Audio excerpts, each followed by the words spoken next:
समानता और बराबरी अपने आप में बड़ा विवादास्पद है। समानता किसके बराबर? क्या उनके बराबर जो वंचित पक्ष रहा या जो संपन्न रहे और उनको सब कुछ मिल गया? तो ये खैर एक अलग तरह की डिबेट है। ओबीसी को इंक्लूड मतलब वो अधिकार देने का जो मसला यूजीसी, वो एक बीजेपी का टेस्ट केस हो सकता था और बड़ा ये नाटकीय घटनाक्रम रहा कि सुप्रीम कोर्ट में एक सुनवाई होती है और उसमें स्टे लग जाता है और सरकार की तरफ से कोई विरोध नहीं होता। तो पता नहीं इसके पीछे क्या मंशा है।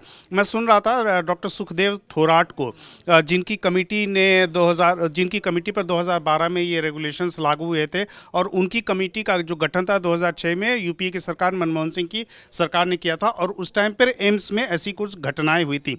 डॉक्टर थोराट भी कह रहे थे कि उस समय 2012 में ओबीसी को एक्सक्लूड करना उस समय की गलती थी। शायद ये सुधारने की कोशिश की गई, लेकिन अब तो मामला जो है वो पिछले 10-15 साल में इतना बढ़ चुका है कि upper caste, lower caste, SC, ST, OBC, और ओबीसी की तो अब अलग एक पॉलिटिक्स है। शायद बीजेपी ने कोशिश की कि जो ऑपोजिशन राहुल गांधी की तरफ से ओबीसी की तरफ से जो फोकस किया जा रहा है उसको अपने तरफ लिया जाए, लेकिन शायद ये रिस्क कैलकुलेशन करने में गलती हो गई कि इसका रिपरकशन जो है वो अपर कास्ट की तरफ होगा जो बीजेपी के साथ शुरू से जुड़ा हुआ है। तो इसका राजनीतिक फॉलोआउट और इस केस में आगे कैसे बढ़ेगी, ये बड़ा मामला जरा देखने नज़र रखनी पड़ेगी इसकी।